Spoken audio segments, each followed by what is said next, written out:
على رسول الله وعلى آله وصحبه ومن والاه أما بعد فأعوذ بالله من الشيطان الرجيم وما أمروا إلا ليعبدوا الله مخلصين له الدين حنفاء ويقيموا الصلاة ويؤتوا الزكاة ذلك دين القيمة وقال سبحانه يا أيها الذين آمنوا اتقوا الله يا أيها الذين آمنوا كتب عليكم الصيام كما كتب على الذين من قبلكم لعلكم تتقون وقال النبي صلى الله عليه وسلم من صام رمضان إيمانا واحتسابا غفر له ما تقدم من ذنبه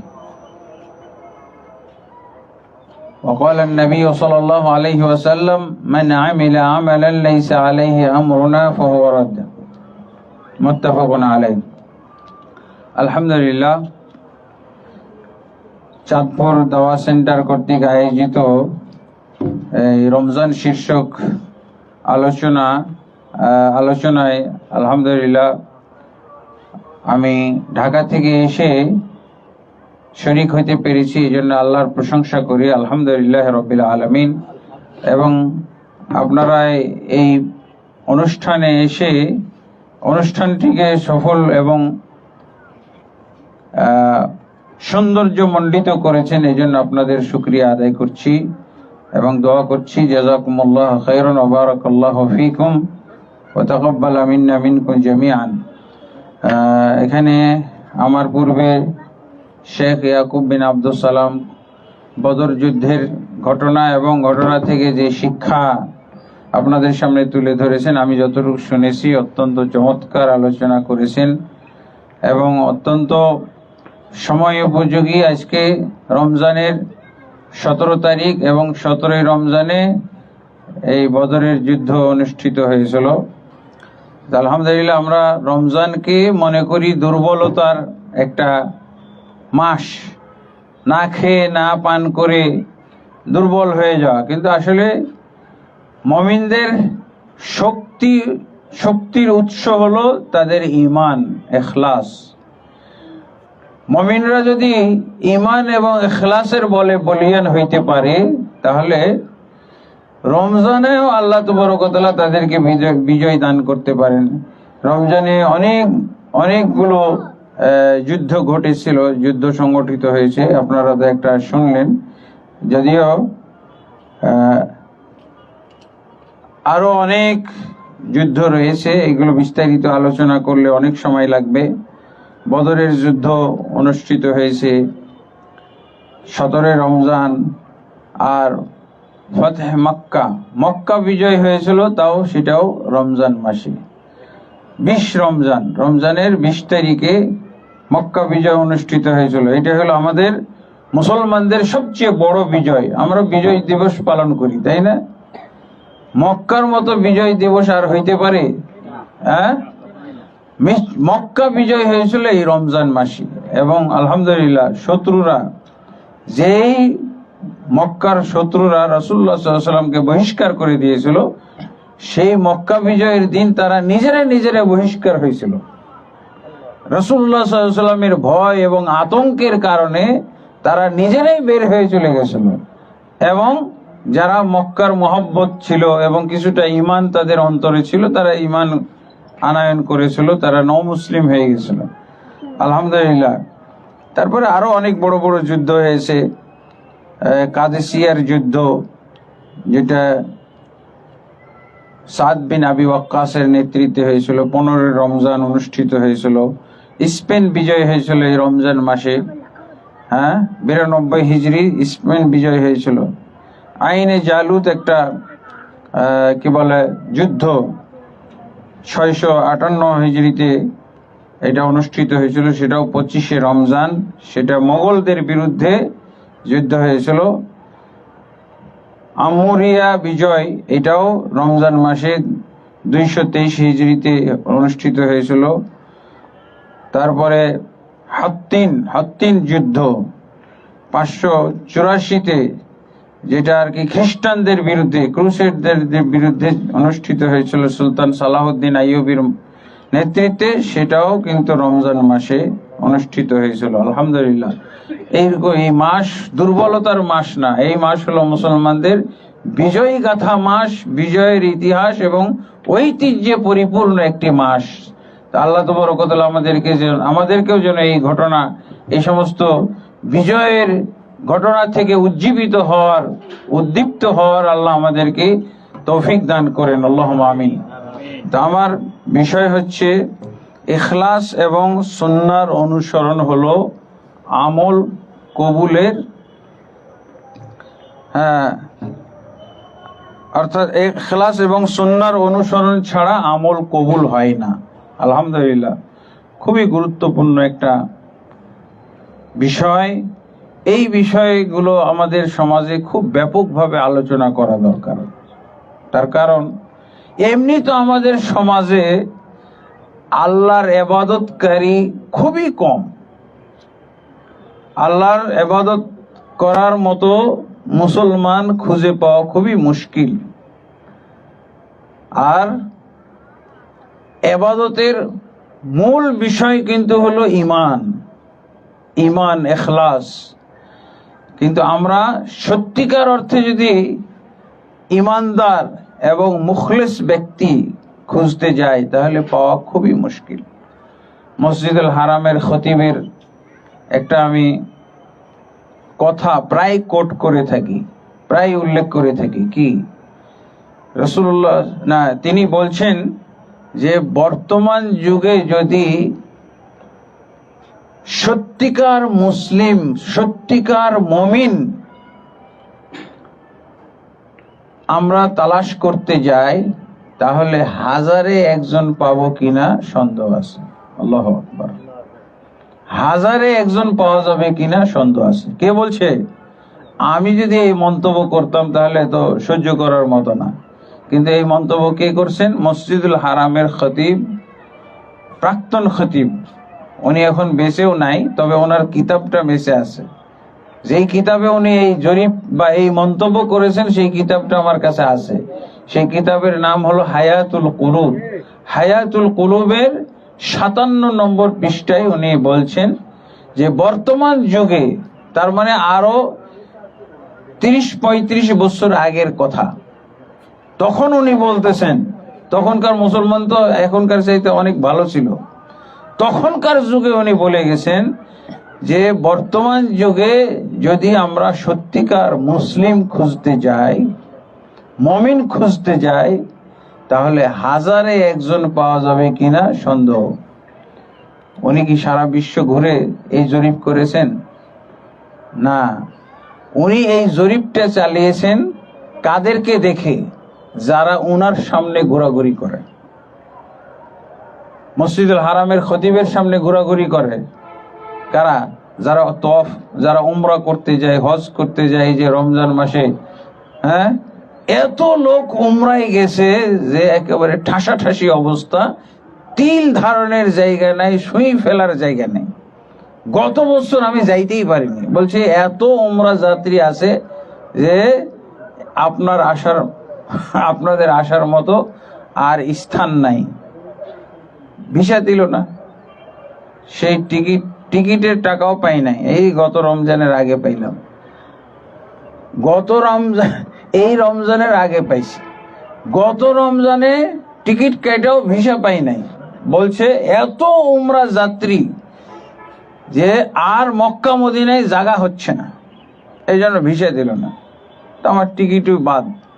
টিকিটের টাকা উঠাইতে এই এতদিন সময় লাগলো, এখনো 30,000 দেয় নাই। এই উমরা যাত্রীদেরকে দেখে, হজ যাত্রীদেরকে দেখে, কাবা শরীফের তওয়াফকারীদেরকে দেখে এই মন্তব্যটা করছে। আমাদের দেশে, এই গণতান্ত্রিক দেশে, এই সেকুলার দেশে, এই বেদাত, শিরক বেদাতে নিমজ্জিত এই জনগণ দেখে যদি উনি মন্তব্য করতেন, তাহলে হয়তো বলতেন লাখেও একজন মুসলমান আছে কিনা সন্দেহ। দেখেন না কি অবস্থা আমাদের দেশে। 90 বা 93% মুসলমান বলতেছি, কিন্তু আমাদের দেশের সবচেয়ে যেটা বড় দল, সে কি বলল? এই 90-93% মুসলমানের ভোট নেওয়ার জন্য তাকে কি বলতে হলো? আমরা শরিয়া আইনে বিশ্বাসী নই। কেন এই কথাটা বললো? এই যে 16-17 কোটি মানুষ, 93% মুসলমান, এই দেশের মুসলমানগুলোই এমন যে শরিয়া আইনে বিশ্বাসী নয়। এই কথা বললে ভোট বেশি পাওয়া যাবে, এই জন্য বলছি। তাহলে মসজিদুল হারামের খতিব কি বলতো? লাখেও তো একজন নাই। টঙ্গীর মাঠে যদি ওনাকে ছেড়ে দেওয়া হইতো, টঙ্গীর মাঠে 40-50 লাখ নাকি লোক হয়, তাহলে কি বলতেন? একজনও তো সেই মমিন নাই যেই মমিনদের কথা কোরআনে আছে। ইন্না লিল্লাহি ওয়া ইন্না ইলাইহি রাজিউন। তো অবশ্যই আমাদেরকে আল্লাহর ইবাদত করতে হবে ইখলাসের সাথে। ইখলাস কাকে বলা হয়? ইখলাস হলো আল্লাহকে রাজি খুশি করার জন্য পরকালীন স্বার্থে ইবাদতটা করতে হবে। আমরা কোন ইবাদতের মধ্যে আছি? আমি একটা বিশেষ ইবাদতের মাসে আছি। বিশেষ ইবাদতের মাস কি? রমজান মাস হলো সিয়ামের মাস। রমজান মাস সিয়ামের মাস। এই রমজান, সিয়ামে রমজান, এটা কয় নম্বর ইসলামের রুকন বলেন তো? কয় নম্বর রুকন? 4 নম্বর, চতুর্থ ফরজ বা চতুর্থ রুকন। এর আগে তাহলে কয়টা আছে? এর আগে 3টা আছে। তো অবশ্যই আগের 3টা যথাযথভাবে যারা বাস্তবায়ন করবে, যারা আমলে পরিণত করবে, তাদের জন্যই হলো এই রমজান। যারা শিরকের মধ্যে নিমজ্জিত, কালেমার শিক্ষাটা কি?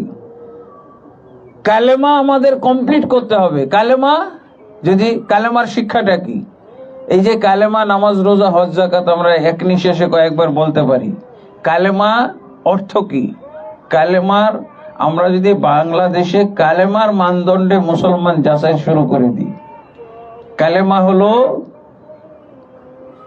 ইখলাসের বাণী। ইখলাসের বাণী। আমরা যেটাকে কালেমা বলি, এগুলোর অনেক নাম আছে। কালিমাতুত তাওহীদ, কালিমাতুল ইখলাস, দাওয়াতুল হক, কালিমাতুল ইসলাম, কালিমাতুল ঈমান, এরকম প্রায় 30টা মতো নাম আছে এই কালেমার। এটা হলো কালিমাতুল ইখলাস। এই ইখলাস, কালিমাতুল ইখলাস, লা ইলাহা ইল্লাল্লাহ, আশহাদু আল্লা ইলাহা ইল্লাল্লাহ ওয়া আন্না মুহাম্মাদার রাসূলুল্লাহ, লা ইলাহা ইল্লাল্লাহ মুহাম্মাদুর রাসূলুল্লাহ। যদি আমরা এই কালিমাতুল ইখলাস এটাকেই যদি ঠিক মতো বাস্তবায়ন করতাম, আল্লাহু আকবার, এর মাধ্যমে শুধু বাংলাদেশ না, গোটা পৃথিবী বিজয় করা সম্ভব। এই কালিমাতুল ইখলাস যদি ঠিক মতো আমরা বুঝে যেতাম। ইখলাসের কথা বললে আমাকে আগে কালিমাতুল ইখলাস বুঝতে হবে। এখান থেকেই আমি ইখলাস শিখব। কালিমাতুল ইখলাস, লা মা'বুদা বিহাক্কিন ইল্লাল্লাহ।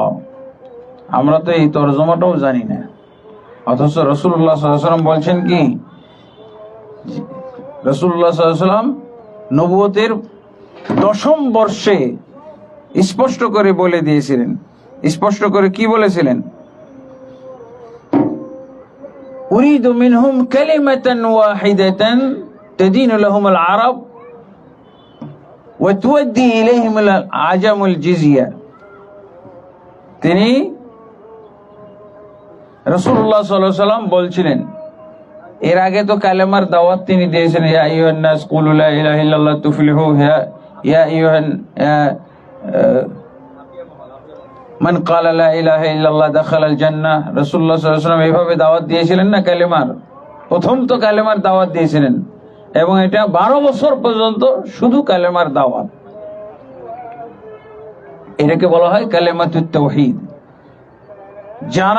যে ব্যক্তি লা ইলাহা ইল্লাল্লাহর স্বীকৃতি দিবে, সে ব্যক্তি ইহকাল এবং পরকালে সে সফল কাম হয়ে যাবে। যে ব্যক্তি লা ইলাহা ইল্লাল্লাহ বলবে, সে জান্নাতে যাবে। যে ব্যক্তি লা ইলাহা ইল্লাল্লাহ সাক্ষ্য দেবে, সে জান্নাতে যাবে। কিন্তু আল্লাহ রাসূল সাল্লাল্লাহু আলাইহি ওয়াসাল্লাম আবু তালেবের মৃত্যুর সময় কি বলেছিলেন? যখন আবু জাহাল, আবু লাহাবেরা সব আবু তালেবের কাছে এসে ভিড় জমাইছে, বলছে আপনার ভাতিজার ফাইসালা করলেন না, মারা যাচ্ছেন। তো বলছে ভাতিজাকে ডাকাও। তো বলছে ভাতিজা তুমি শেষ কথাটা বলো। তো তিনি কি বললেন? রাসূলুল্লাহ সাল্লাল্লাহু আলাইহি ওয়াসাল্লাম, উরিদু মিনহুম কালিমাতান ওয়াহিদাতান, হে চাচা যান, আমি তাদের থেকে মাত্র একটি কালেমার স্বীকৃতি চাই।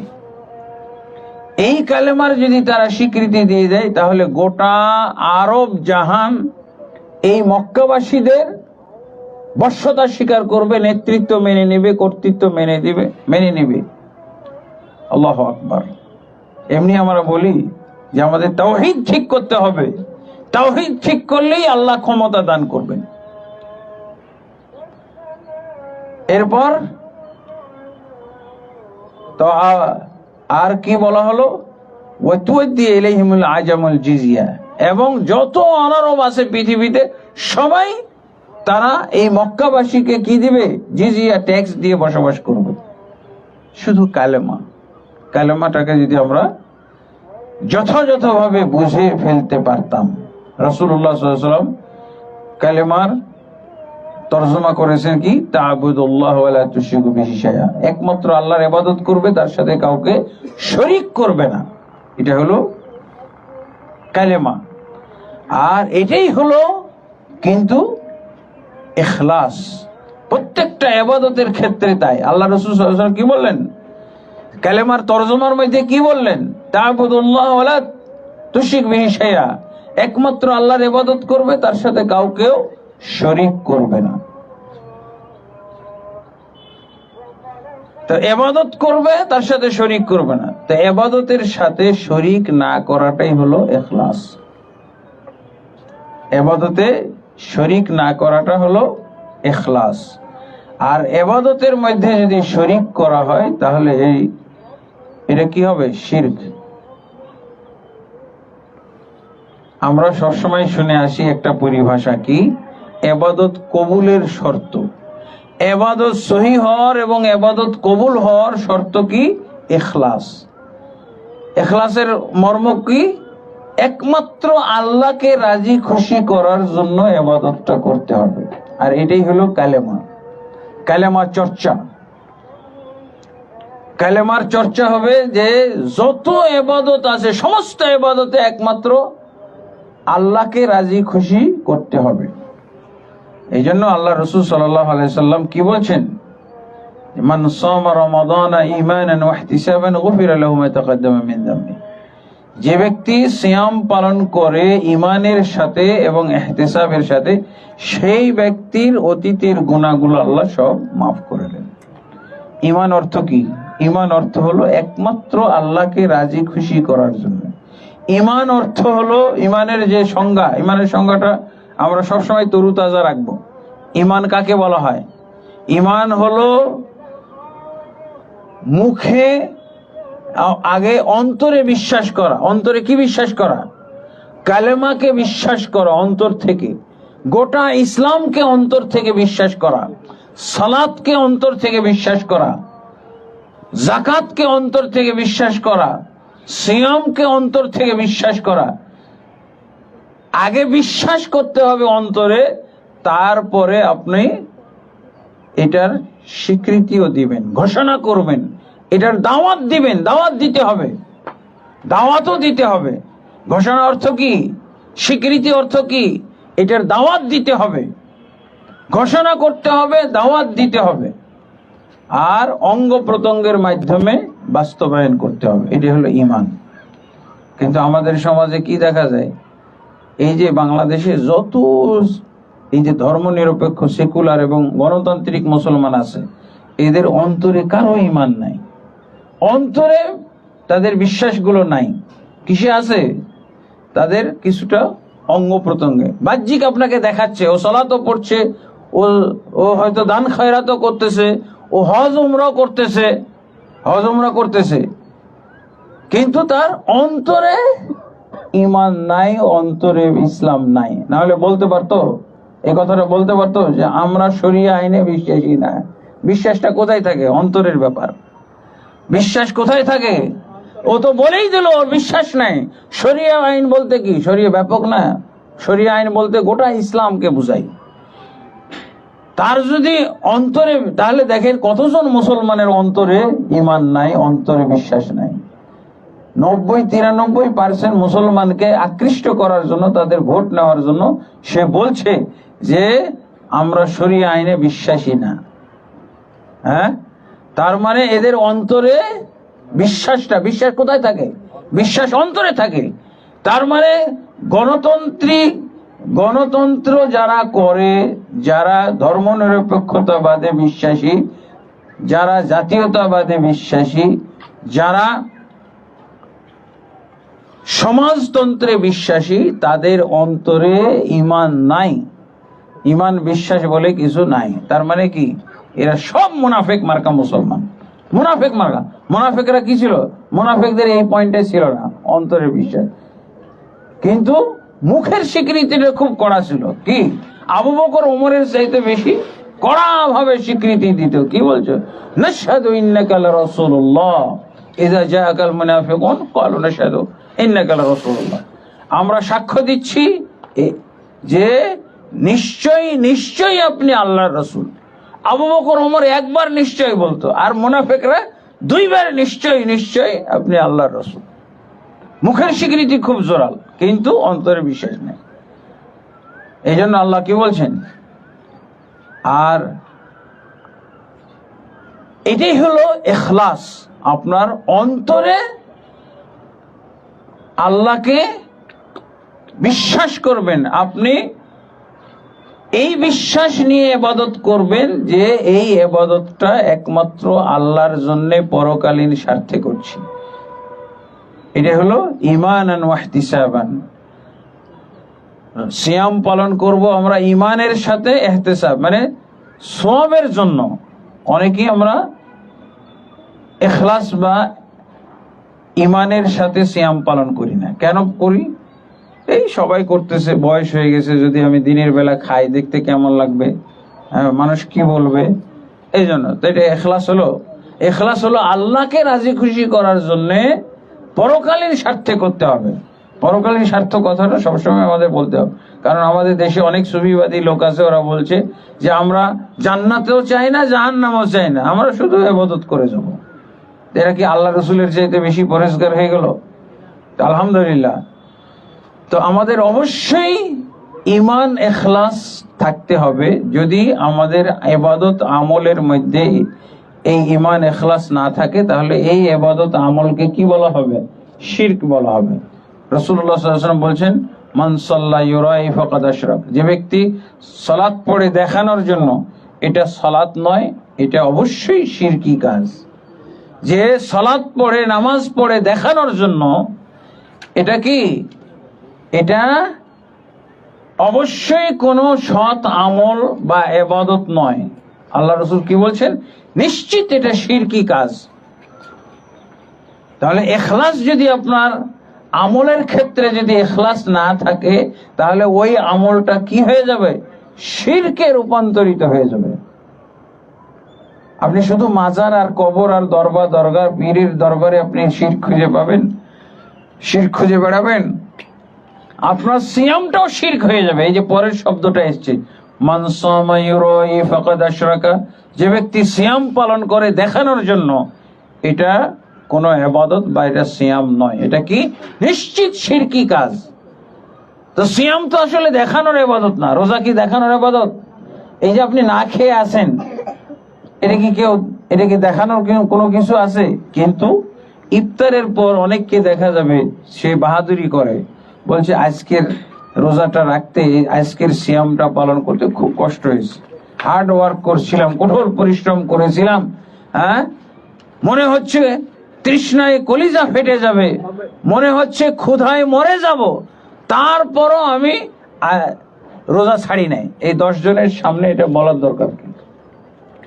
ইফতার করার পর বলতেছে, ইফতার হয়ে গেছে, তারপরে বাহাদুরি ছাড়তেছে, বলছে আজকে এত পিপাসা পেয়েছিলাম, মনে হচ্ছে কলিজা ফেটে যাবে, এত ক্ষুধার্ত হয়েছিলাম, মনে হচ্ছে ক্ষুধার ক্ষুধার জ্বালায় মরেই যাব, তারপরও ভাই আমি কিন্তু আজকে সিয়ামটা কষ্ট করে রেখেছি।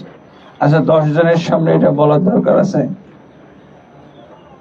যার ইখলাস আছে সে এটা করবে না।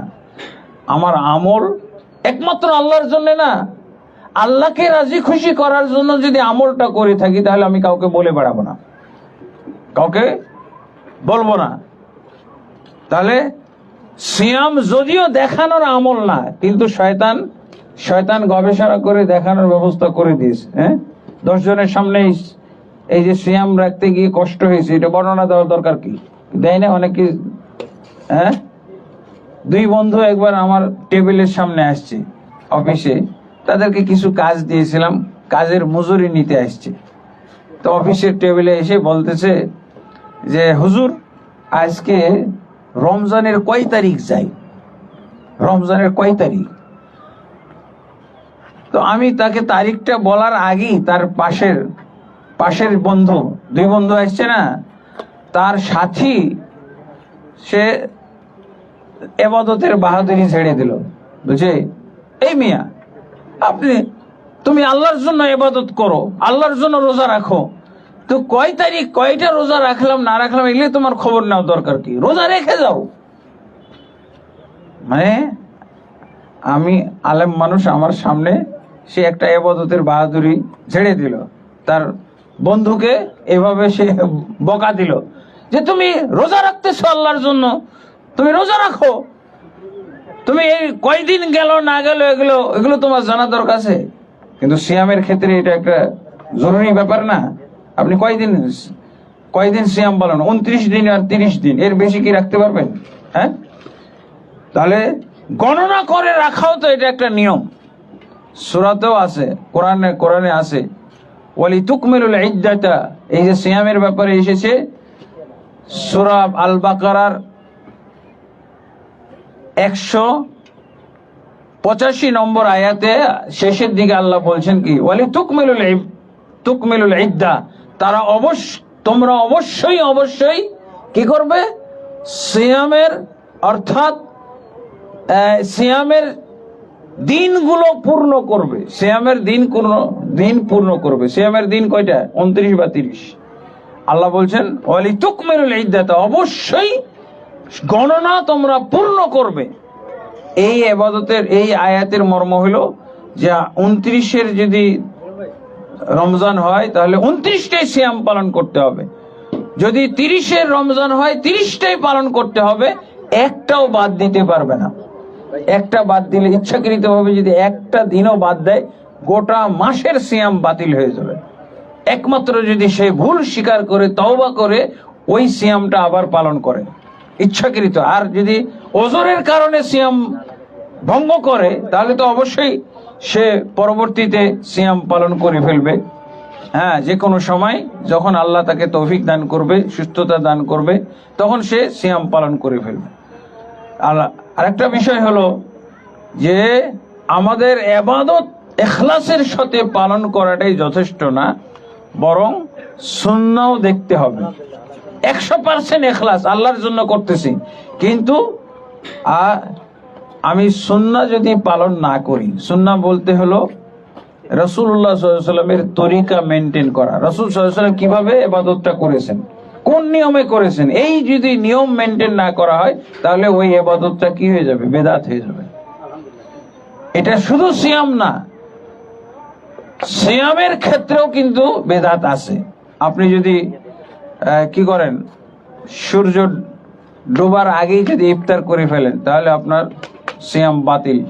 অথবা যদি মনে করেন যে সিয়াম রেখে ওষুধ খেলে কোনো সমস্যা নাই, অথবা যদি সুবে সাদেকের পরে আপনি খাওয়াকে বৈধ মনে করেন, আছে অনেক হতভাগা ফতোয়া আছে, যদি আপনি বৈধ মনে করেন তাহলে আপনার সিয়াম বাতিল, এটা বেদাত হয়ে যাবে। তারপরে আরো কিছু ছোটখাটো বেদাত আছে। সূর্য ডোবার পরেও সতর্কতামূলক 3 মিনিট, 4 মিনিট, 5 মিনিট যদি আমরা দেরি করি, এটাও কিন্তু এক ধরনের বিদআত, সুন্নাহ পরিপন্থী। কারণ রাসূলুল্লাহ সাল্লাল্লাহু আলাইহি ওয়াসাল্লাম বলছেন কি, যে লা তাজাল উম্মতি বিখাইরিন মা আজ্জালুল ফিতর, আমার উম্মত ততদিন কল্যাণের মধ্যে থাকবে যতদিন তারা তাড়াতাড়ি ইফতার করবে। তাড়াতাড়ির অর্থ কি? তাড়াতাড়ির অর্থ হলো সূর্য ডোবার সাথে সাথে। যেমন সূর্য ডুববে 13 মিনিট পর, বাস 13 মিনিট পরে আমি ইফতার করব। 3 মিনিট দেরি করব সতর্কতামূলক, এটা জায়েজ নেই, এটা হারাম।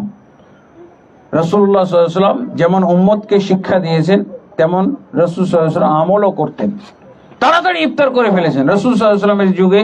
এবং ওমর ইবনে খাত্তাব রাদিয়াল্লাহু আনহুর যুগে এরকম ঘটনা ঘটেছে। রাসূলের এই হাদিস পালন করতে গিয়ে 1 রোজার 2 ইফতার হয়েছে। হ্যাঁ, 1 রোজার 2 ইফতার হয়েছে। 1 রোজার 2 ইফতার কেমনে হয়? এই যে সম্ভাব্য টাইম, সূর্য ডোবার সম্ভাব্য টাইম, তখন তো আর এই যে আবহাওয়া দপ্তর ছিল না, এই যে প্রযুক্তি ছিল না, আমাদের গুগল ছিল না, গুগল টাইম ছিল না, ছিল তখন সম্ভাব্য টাইম, সূর্য দেখা যাচ্ছে না, ইফতার করে ফেলছে। মেঘলা আকাশ, রাসূলুল্লাহ সাল্লাল্লাহু আলাইহি ওয়াসাল্লাম ইফতার করে দিয়েছেন, সাহাবায়ে কেরাম ইফতার করে দিয়েছেন, দেখা গেল মেঘটা সরে গেছে, সরার সাথে সাথে সূর্য বেরিয়ে গেছে। এখন আল্লাহ রাসূল সাল্লাল্লাহু আলাইহি ওয়াসাল্লাম বলে, এই তোমরা খাওয়া বন্ধ করো, ক্ষান্ত হও, খাওয়া বন্ধ করো। তাহলে একটা ইফতার হইলো। আবার যখন সূর্যটা ডুবলো ঠিক মতো, তখন আবার ইফতার করছে। এক সিয়ামের 2 ইফতার। কেন এটা হলো? অথচ আমাদের দেশে কিছু পণ্ডিত বের হয়েছে, এই যে সূরা বাকারার 187 নম্বর আয়াতের অংশ বিশেষ নিয়ে তারা পণ্ডিতি করে। ওয়াতিমুস সিয়ামা ইলাল লাইল, হ্যাঁ, তোমরা রাত পর্যন্ত সিয়ামকে পূর্ণ করো, তারা ফতোয়া দিচ্ছে। এটা হলো শিয়াদের, কিন্তু শিয়াদের ধর্ম। যেই শিয়াদের সাথে এখন আমাদের একটা ফিতনা চলতেছে, আমরা শিয়াদের দ্বারা আক্রান্ত হয়ে গেছি, শিয়া প্রেমিক হয়ে গেছি। যুদ্ধ লাগার পর আরো শিয়া প্রেমিক হয়ে গেছি। শিয়া হলো খুবই জঘন্যতম। শিয়াদের যদি আমি সংক্ষেপে বলি, শিয়া যারা ইরানের রাফেজি শিয়া যারা এখন ক্ষমতায় আছে, এদের দৃষ্টিতে সুন্নি মুসলমান যারা শিয়ার বাইরে সুন্নি মুসলমান, এরা হিন্দুদের চেয়ে নিকৃষ্ট। এই জন্য হিন্দুদের চেয়ে তো বেশি বড় শত্রু মনে করে সুন্নি মুসলমানদেরকে, ইহুদিদের চেয়ে বড় শত্রু, খ্রিস্টানদের চেয়ে বড় শত্রু মনে করে সুন্নি মুসলমানদেরকে। আপনারা এটা জানেন, শিয়া সম্পর্কে জানা দরকার। আমরা মুসলমান, এই যে দেখেন না, সব আমরা তো শরিয়া আইনে বিশ্বাসী না হওয়ার মাধ্যমে মুসলমান হয়েছি, তাই না? শরিয়া আইনে বিশ্বাসী না হওয়ার মাধ্যমে মুসলমান হয়েছে। হ্যাঁ, আল্লাহ আমাদেরকে হেদায়েত দান করুন। তাহলে এই শিয়াদেরই একটা আমল হলো রাত্রের বেলায় ইফতার করা, এশার সময় ইফতার। আমি শিয়াদের সাথে ইফতার করতে গেছি কুয়েতে যখন ছিলাম, কিছু শিয়া দেখা যায় ইফতার মাহফিলে আসছে, এরকম বন্ধু বান্ধবদের কারণে, কলিগ, অফিসের কলিগ, সেই হিসেবে দাওয়াত দিয়েছে, আসছে। তা আমরা সূর্য ডুবার সাথে সাথে ইফতার করে দিয়েছি। এই হতভাগারা সব দেখলাম যে এখন ওযু করতে গেল, মানে এখন বসে থাকবে, যে হাত গুটিয়ে বসে থাকবে, এটা কেমন দেখা যায়, ওরা ওযু করতে গেল। এরার সিয়াম, এরা ইফতার করে এশারের আগে। এশারের আগে এই দাওয়াত কিন্তু আমাদের বাংলাদেশে যারা এই যে আহলে কোরআন বলে, এরাও শুরু করেছে। শিয়াদের দেখা দেখি এরাও কিন্তু এগুলো শুরু করেছে। এটা কুফরি, এটা হলো কোরআনের আয়াতের কুফরি তাফসির। শুনেছেন? এটা কুফরি, আহলে কোরআন বলা হয়। আমি আহলে কোরআন বলি না, এটাকে আহলে কুফরান বলি, মানে কাফের, আহলে কুফর এরা, নাউজুবিল্লাহ। এমন অপব্যাখ্যা করে যে এই অপব্যাখ্যার কারণে অতীতের যে কোনো বাতিল ফেরকার চাইতেও তারা মারাত্মক অবস্থায় চলে গেছে, নাউজুবিল্লাহ। তো এর সূর্য ডোবার সাথে সাথে রাত শুরু হয় না? সূর্য ডোবার আগে কি রাত শুরু হয়? রাতের শুরুটা কি বলবেন আপনি? হ্যাঁ, আর কোরআনেও তো আছে, রাতের সংজ্ঞা কোরআনেও আছে, ওয়াল্লাইলি ইযা ইয়াগশাহা। আর রাতের কসম, যখন এই সূর্যকে ঢেকে ফেলা হয়, সূর্যকে যখন ঢেকে দেয় তখনই রাত শুরু হয়ে গেল। রাতের আল্লাহ কসম করছেন। রাত কখন হয়? যখন সূর্যটা ডুবে যায়। এটা তো হলো রাতের সংজ্ঞা। এবং রাসূলুল্লাহ সাল্লাল্লাহু আলাইহি ওয়াসাল্লাম সূর্য ডোবার সাথে সাথে ইফতার করেছেন। এখন আপনি যদি এই সূর্য ডুবার পরে ইফতার করা যাবে না, সতর্কতামূলক 3 মিনিট। তাহলে যারা 3 ঘন্টা পরে করে এরা তো আরো তাহলে সব বেশি হবে তাদের সিয়ামের। যারা 1 ঘন্টা দেরি করে তারা সিয়াম হলো। আমরা তো এখান থেকে ইখতিলাফ শুরু হয়ে গেল। কেউ বলবে 1 মিনিট দেরি করা উত্তম, কেউ বলবে 2 মিনিট দেরি করা উত্তম। কয় দল হইলো? কেউ বলবে 3 মিনিট দেরি করা উত্তম, কেউ বলবে 1 ঘন্টা দেরি করা উত্তম। শিয়ারা কি তাহলে উত্তম হয়ে গেল না? নাউজুবিল্লাহ। শিয়াদের ব্যাপারে আমরা সংক্ষেপে বললাম। এরাই হলো এই আমল আমাদের বাংলাদেশে প্রচলন করতেছে, মানুষকে বলতেছে, এবং তারা বলতেছে সুন্নিদের আলেমরা কিছুই বুঝে না, কোরআন বুঝে না, তাদের সবারই সিয়াম নষ্ট, রোজা নষ্ট, কারণ তারা সূর্য ডোবার সাথে সাথে ইফতার করে। অথচ আল্লাহ বলছেন রাতে ইফতার করতে হবে। আরে রাতের শুরুটা তো হইলো সূর্য ডোবার সাথে সাথে, অতএব সূর্য ডোবার সাথে সাথে আমাদেরকে ইফতার করতে হবে। যারা সূর্য ডোবার পর দেরি করে অবশ্যই এরা আমলের মাধ্যমে উম্মতের মধ্যে বিভক্তি নিয়ে আসতেছে। আর শিয়াদের একটা আচরণ এটা, যেই শিয়াদেরকে আমরা বর্তমান শিয়াদেরকে আমরা কাফের মনে করি, মুরতাদ মনে করি, এই শিয়াদেরকে যারা ভালো মুসলমান মনে করবে, মুমিন মনে করবে, এদের ব্যাপারে আপনারা কিছু জানেন। এখন তো ইউটিউব ইন্টারনেটের যুগ, আপনারা একটু খুলে দেখবেন শিয়ারা সুন্নি মুসলমানদের উপরে কি ধরনের নির্যাতন করেছে। তো আলহামদুলিল্লাহ আমি সিয়ামে রমজানের উপরে আপনাদের জন্য একটা নিয়ে আসছি, কি বলে, লিফলেট নিয়ে আসছি। রমজান ও সিয়ামের ফাজাইল, আমল ও মাসাইল আমার সংকলিত। এটাতে একটা সংক্ষেপে আপনি রমজান বিষয়ে বিভিন্ন আমল ইবাদতের ফজিলত জানতে পারবেন এবং তালিকা জানতে পারবেন। আলহামদুলিল্লাহ এটা আপনাদের জন্য আছে। এবং হজ্জের একটা লিফলেট আছে, সহিহ সুন্নাহ মোতাবেক আমরা কিভাবে হজ পালন করি বা করতে হবে। এরপরে আর একটা লিফলেট আছে এখানে, এই যে এই মাদ্রাসা, এটা হলো রমজান মাস, দানের মাস। এই দাওয়া সেন্টারে আপনারা আপনাদের সর্বোচ্চ দান করার চেষ্টা করবেন। এই যে চাঁদপুর দাওয়া সেন্টার হয়েছে, এই দাওয়া সেন্টারে অবশ্যই আপনারা আপনাদের সাদাকা, আপনাদের মূলধন, এমনকি যাকাত থেকেও দান করা যাবে। এবং মাদ্রাসাতেও আপনারা দান করবেন। আমার কিছু মাদ্রাসার এখানে ঠিকানা তালিকা দেওয়া আছে। মাদ্রাসার ক্ষেত্রে 8টা খাতের 4টাই একত্রিত হয়েছে, ফকির, মিসকিন, তারপরে ঋণগ্রস্ত, ফিসাবিলিল্লাহ, 4টা খাত। তো আল্লাহ আমাদের সবারই সিয়াম কিয়ামকে কবুল করুন। এবং যে দাওয়া সেন্টারের আন্ডারে আজকে ইফতার মাহফিলের আয়োজন করা হয়েছে, এই দাওয়া সেন্টারকে আল্লাহ কবুল করুন। এবং এই কি বলে চাঁদপুরের মধ্যে সর্ববৃহৎ দাওয়া সেন্টার হিসেবে আল্লাহ তাবারক ওয়া তাআলা প্রতিষ্ঠিত করুন। আল্লাহুম্মা আমিন। আস্তাগফিরুল্লাহ লি ওয়া লাকুম ওয়া লিসাইরিল মুসলিমিন ফাস্তাগফিরুহু ইন্নাহু গফুরুর রহিম।